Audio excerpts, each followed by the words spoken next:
Hi everyone, day 4 of the 31 days to get organised challenges, and we step further into the issue of memory clutter. Now today I want to focus on those memory items that remind you of important people in your life.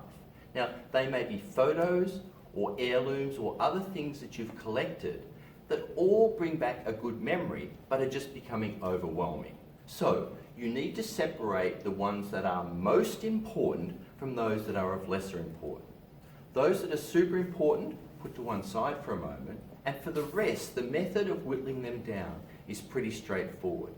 Take photos of those important objects.